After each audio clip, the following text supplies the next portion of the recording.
Hello everyone, incredible life के इस YouTube channel में आपका स्वागत है।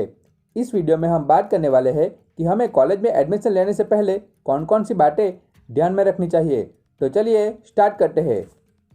तो हमारा पहला इम्पोर्टेंट पॉइंट है ब्रेकडाउन शिप मेंटालिटी। हम शिप की तरह एक दूसरे को फॉलो करते हैं, तो हमें उस मेंटालिटी को ब्रेक डाउन करना है और हमें अपने हिसाब से अपने डिसीजन लेने चाहिए ताकि हम अपने फ्यूचर को बेटर बना सके। मैं आपको एक एग्जांपल से वो सारी बातें समझाता हूँ। जैसे कि कोई एक फील्ड है जिसमें आज जॉब ज़्यादा क्रिएट हो रही है, तो हम भी उसी जॉब को पाने के लिए उसी फील्ड में अपनी एडमिशन करवाते हैं, उसी फील्ड से रिलेटेड कॉलेज में हमारा एडमिशन करवाते हैं। जैसे कि आज इंजीनियरिंग की जॉब ज़्यादा क्रिएट हो रही होती है, तो हम उसी में एडमिशन करते हैं। पर हमें ऐसा नहीं करना चाहिए, क्योंकि हमारी तरह ही ज़्यादातर लोग सोचते हैं और इसी फील्ड में ज़्यादा से ज़्यादा एडमिशन होते हैं। और जब 5 साल के बाद जब हमारी इंजीनियरिंग कंप्लीट होती है, तो उस फील्ड में कंपटीशन काफ़ी बढ़ जाती है और जो टाइम ड्यूरेशन होती है वो चेंज हो जाती है। तो इसलिए ये हमारी शिप मेंटालिटी जो हमें काफ़ी हद तक नुकसान दे रही है, तो हमें उसे बदलना चाहिए। जैसे मैं गुजरात से हूँ, तो मैं गुजरात की बात करूँ तो 5 साल पहले बीएससी में सबसे ज़्यादा एडमिशन हुए थे।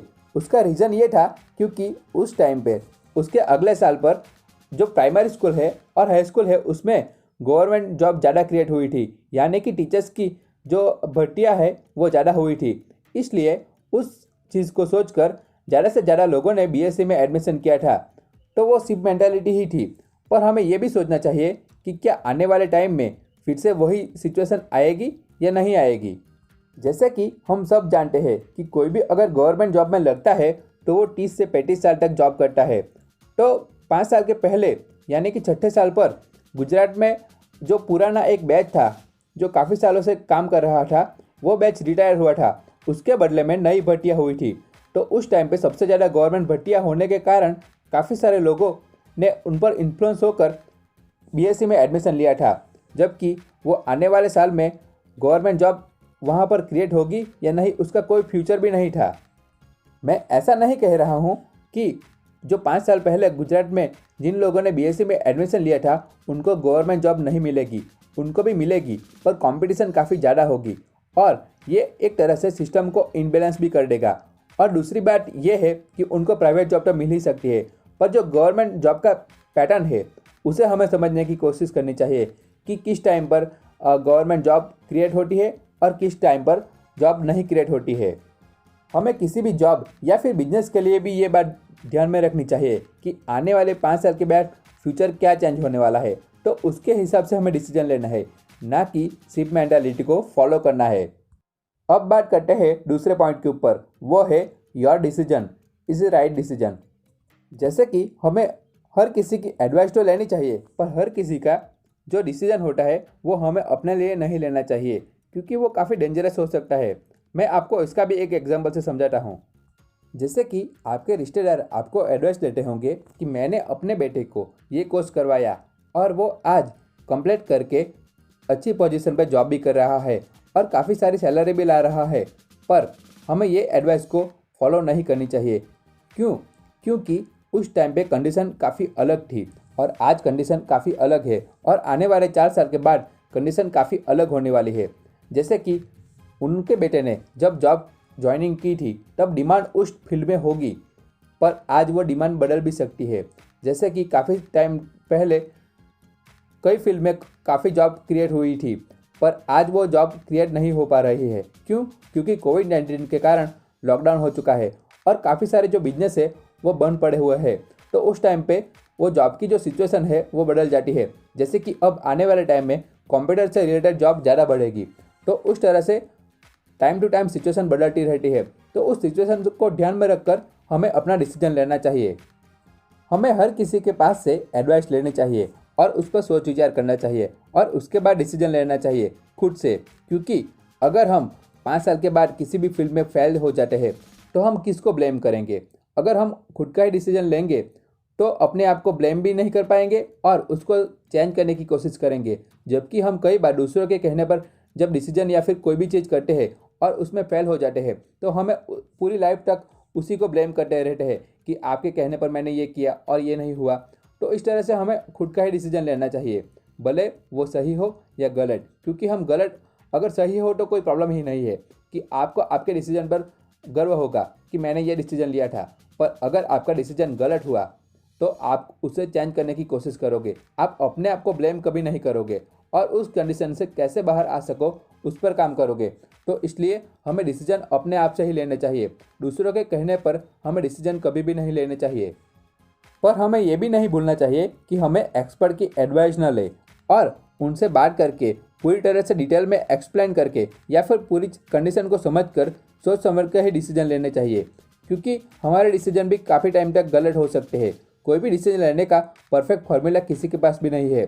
तो हमें इस तरह से काम करना है कि डिसीजन लेना तो हमारे हाथ में है, पर उसे सही है या फिर गलत है वो चीज़ को प्रूव करना हमारे हाथ में ही है। जैसे कि अगर आपने कोई डिसीजन लिया, जैसे कि मैंने ये कोर्स करना है, फिर आप अगर उसमें फेल हो जाते हो तो वो आपकी ही रिस्पॉन्सिबिलिटी बनती है, ना किसी और की। तो अगर आप उसमें फेल नहीं होते और सक्सेस हासिल करते हो तो वो आपका राइट डिसीजन होगा, और अगर आप उसमें फेल हो जाते हो तो आपका रॉन्ग डिसीजन होगा। यानी कि कोई भी डिसीजन लेकर हम उसे सही है या फिर गलत है वो हम ही साबित कर सकते हैं, यानी कि हम ही उसे प्रूव कर सकते हैं। तो कोई भी डिसीजन हमें एडवाइस लेकर ही लेना चाहिए और अपने आप से ही लेना चाहिए। अब बात करते हैं तीसरे इंपॉर्टेंट पॉइंट की, वो है फ्यूचर डिमांड एंड पैशन।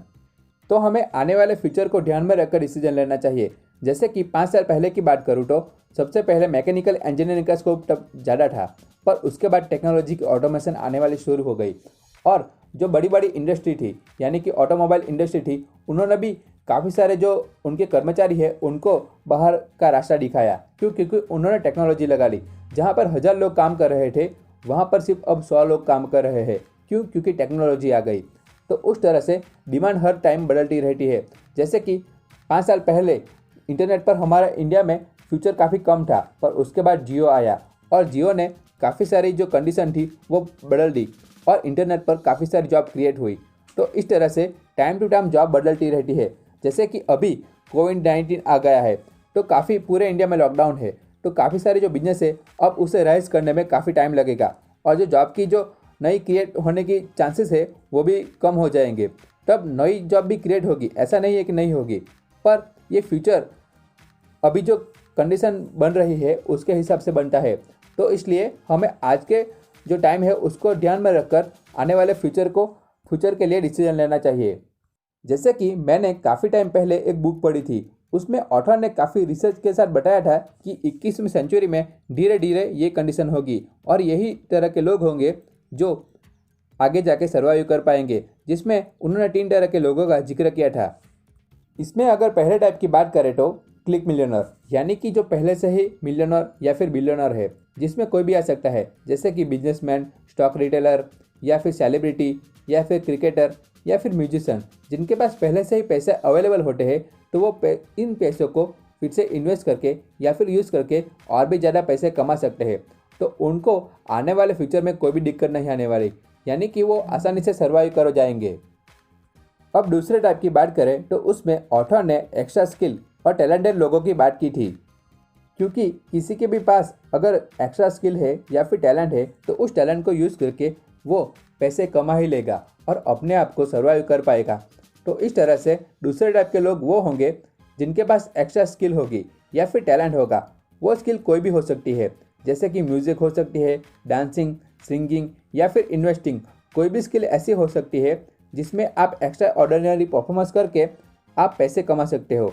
तो वो टाइप के लोग भी सर्वाइव कर पाएंगे।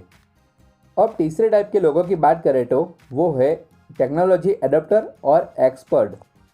टेक्नोलॉजी एडाप्टर वो होते हैं जो कोई भी टेक्नोलॉजी मार्केट में आए तो उसे सीख जाते हैं और उसे यूज़ करके फिर आगे चल के उसे पैसे भी कमा सकते हैं। यानी कि कोई भी टेक्नोलॉजी मार्केट में अगर लॉन्च होती है तो वो पहले उसे सीख ही जाते हैं। तो उस टाइप के जो लोग होते हैं तो उनको भी आने वाले टाइम में कोई ज़्यादा दिक्कत नहीं होगी और वो अपने आप को सर्वाइव कर पाएंगे। और दूसरे होंगे एक्सपर्ट, यानी कि कोई भी अगर किसी भी फील्ड में 10,000 घंटे से ज़्यादा काम करता है तो उसको एक्सपर्टाइज उस काम में हो ही जाती है। तो उन टाइप के जो लोग होंगे तो उनको भी कोई भी दिक्कत नहीं होगी क्योंकि उन्होंने एक्सपर्टाइज हासिल की है। तो एक्सपर्ट लोगों की डिमांड हमेशा मार्केट में अवेलेबल रहती है। तो वो कोई भी फील्ड हो सकती है, जिसमें स्टॉक इन्वेस्टिंग हो सकती है, या फिर अपने बिजनेस से रिलेटेड कोई भी हो सकती है, या फिर फार्मिंग, या फिर एग्रीकल्चर, कोई भी फील्ड हो सकती है जिसमें आपने अगर 10,000 घंटे से ज़्यादा काम किया है तो आप एक्सपर्ट लेवल पर पहुंच ही जाते हो। ये मैं नहीं कह रहा हूँ, बल्कि रिसर्च करती है। तो अगर आप एक्सपर्टाइज लेवल पर पहुंच जाते हो तो कोई भी ऐसी डिमांड नहीं होगी जो आपको बाहर कर सके। तो वो टाइप के जो लोग होंगे, यानी कि एक्सपर्ट लेवल के जो लोग होंगे, उनकी डिमांड हमेशा बनी रहेगी, यानी कि वो भी सर्वाइव कर पाएंगे। तो हमें इस बात को भी ध्यान में रखना चाहिए कि आने वाले टाइम में क्या क्या पॉसिबिलिटी हो सकती है और क्या क्या डिमांड हो सकती है, उसके हिसाब से ही हमें डिसीजन लेने चाहिए। अब बात करते हैं गवर्नमेंट जॉब मेंटालिटी की। तो क्या होती है गवर्नमेंट जॉब मेंटालिटी, उस पर बात करते हैं। गवर्नमेंट जॉब पाना हर किसी का सपना होता है, पर हमें ये बात भी ध्यान में रखनी चाहिए कि गवर्नमेंट जॉब पाने से पहले हमारी मेंटालिटी तो ठीक है, पर गवर्नमेंट की मेंटालिटी क्या है। जैसे कि हम सब जानते हैं कि गवर्नमेंट जॉब पाने के लिए हमें सबसे पहले एग्ज़ाम क्लियर करनी होती है, जैसे कि जीपीएससी है, यूपीएससी है, टेट है, या फिर अलग अलग फील्ड से रिलेटेड अलग अलग एग्ज़ाम होती है। काफ़ी सारे लोग उसमें अप्लाई भी करते हैं और हर एग्ज़ाम के लिए 10 लाख से ज़्यादा फॉर्म आते हैं, यानी कि उसमें कंपटीशन काफ़ी टफ है और ज़्यादातर लोग उसमें अप्लाई भी करते हैं। पर हमें गवर्नमेंट की मेंटालिटी भी उसमें समझनी चाहिए कि क्यों गवर्नमेंट ज़्यादा से ज़्यादा जॉब क्रिएट नहीं कर रही है गवर्नमेंट फील्ड में। अब गवर्नमेंट जॉब क्रिएट करने से पहले कोई भी गवर्नमेंट अपने जो एक्सपर्ट लेवल के आईएएस ऑफिसर होते हैं, या फिर उन्होंने जो गवर्नमेंट की एडवाइस के लिए एक्सपर्ट रखे होते हैं, उनसे एडवाइस लेती है और उनसे पूछती है कि हमें किस फील्ड में गवर्नमेंट जॉब क्रिएट करनी चाहिए या फिर नहीं करनी चाहिए। अब थोड़ी देर के लिए हम मान लेते हैं कि मैं गवर्नमेंट का एक्सपर्ट एडवाइज़र हूँ और मेरा काम है उनको अच्छे से अच्छी एडवाइस देना। अब गवर्नमेंट मुझसे पूछने आई है कि हमें इस फील्ड में गवर्नमेंट जॉब क्रिएट करनी चाहिए या नहीं, तो मैं क्या कहूँगा। अब आपको जानकर ये हैरानी होगी कि मैं उन गवर्नमेंट को, यानी कि कोई भी गवर्नमेंट जो मुझसे एडवाइस लेने आती है और मैं उनका एक्सपर्ट हूँ, उनको मना कर दूंगा कि हमें इस फील्ड में गवर्नमेंट जॉब नहीं क्रिएट करनी चाहिए। अब आपके माइंड में ये सवाल ज़रूर आया होगा कि गवर्नमेंट आपकी, यानी कि एडवाइज़र की एडवाइस को क्यों फॉलो करे। तो मैं आपको बताना चाहता हूँ कि कोई भी गवर्नमेंट के डिसीजन के पीछे उनके आईएएस ऑफिसर और जो उनके एक्सपर्ट लेवल के एडवाइज़र है, उनकी ही सोच काम करती है।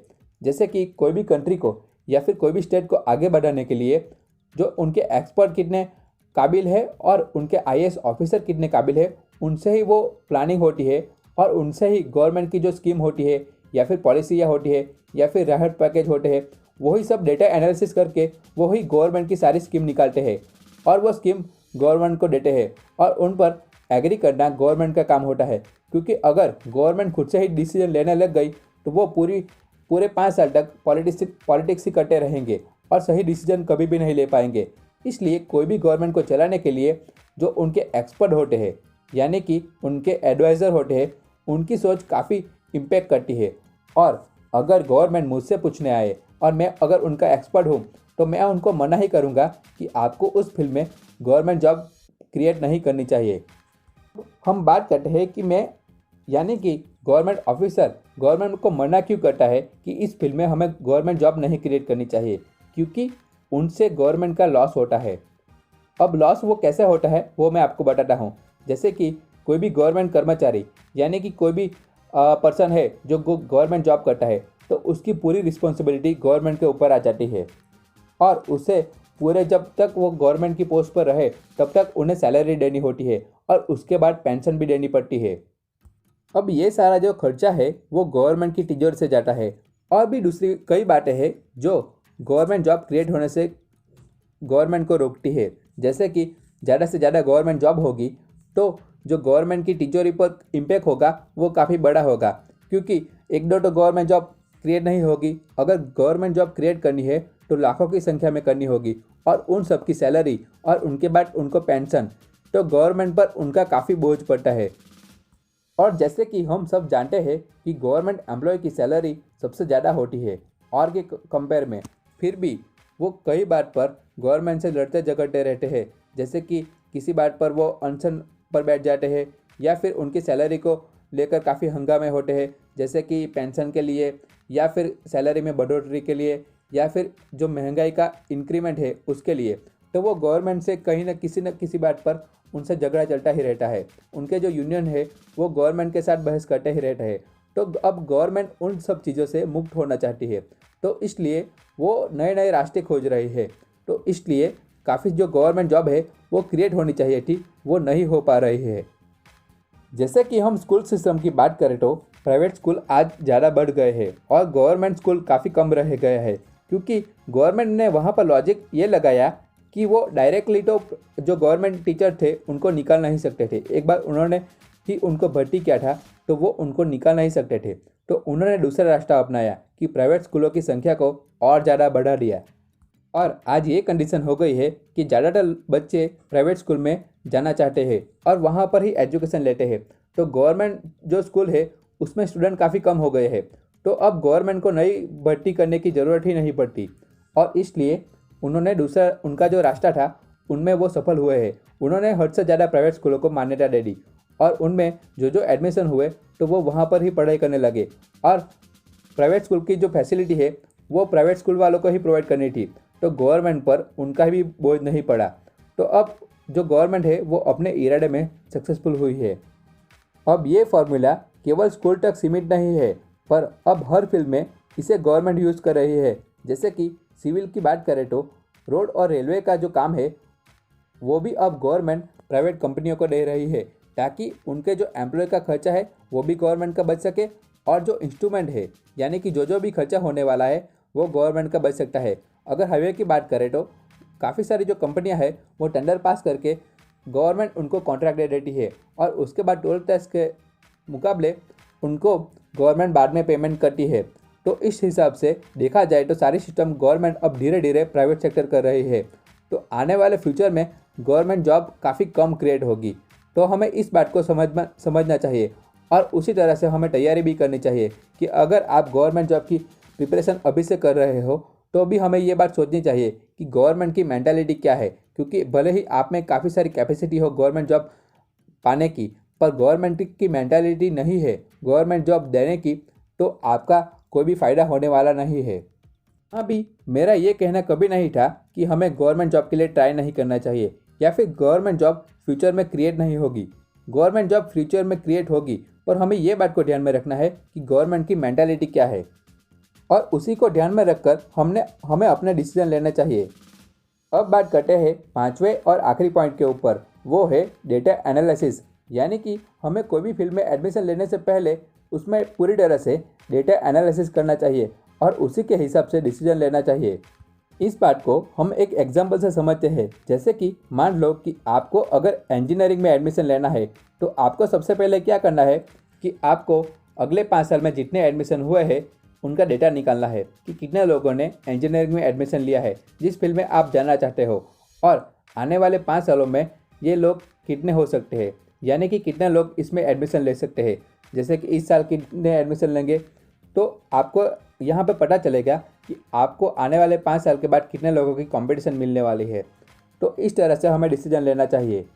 जैसे कि आप सिविल इंजीनियरिंग करना चाहते हो तो आपको ये देखना है कि हर साल सिविल इंजीनियरिंग में कितने एडमिशन होते हैं, तो वो भी हमें देखना चाहिए। जैसे कि मान लो कि आपके जो स्टेट है उसमें हर साल सिविल इंजीनियरिंग में 15,000 एडमिशन होते हैं, तो अगर 5 सालों तक यही चीज़ देखें तो 15,000 लोग बाहर भी निकलेंगे, यानी कि पास आउट भी करेंगे, तो वो कंपटीशन भी आपके लिए बनी रहेगी।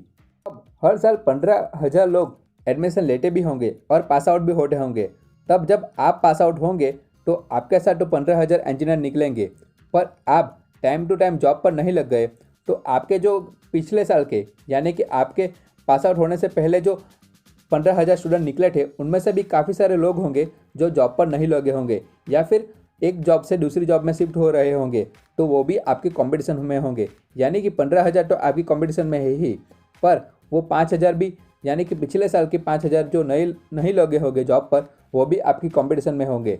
या फिर अगले साल अगर आप 1 साल तक जॉब नहीं करते हो तो अगले साल भी 15,000 स्टूडेंट यहाँ से निकलेंगे, तो वो भी आपके कंपटीशन में होंगे। तो इस तरह से हमें कंपटीशन की भी प्लानिंग करनी चाहिए।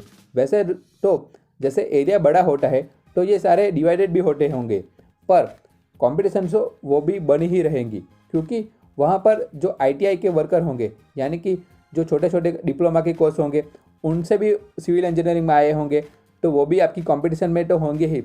तो इस तरह से कंपटीशन जो हमेशा बनी रहती है।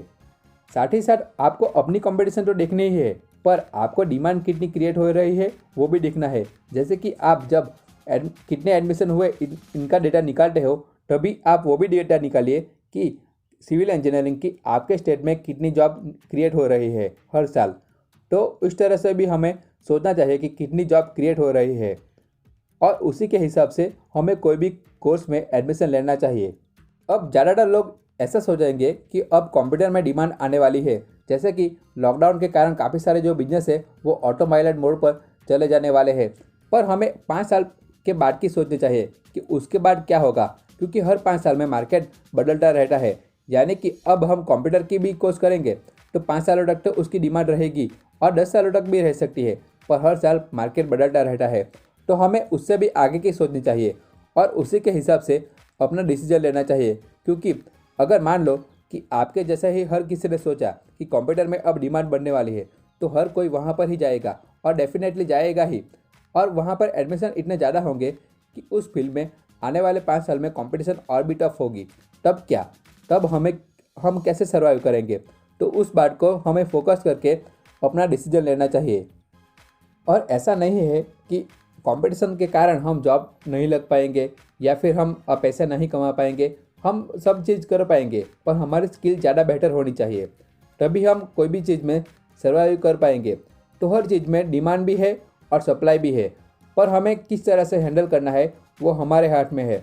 तो आई होप आपको ये 5 पॉइंट में से काफ़ी कुछ सीखने को मिला होगा, और आपको काफ़ी कुछ अंडरस्टैंडिंग भी मिली होगी, जिससे आप आने वाले फ्यूचर के लिए बेटर डिसीजन ले पाएंगे। अगर आपको ये इन्फॉर्मेशन काफ़ी अच्छी लगी हो तो उसे लाइक कीजिए और अपने फ्रेंड के साथ शेयर कीजिए। और भी कई इंटरेस्टिंग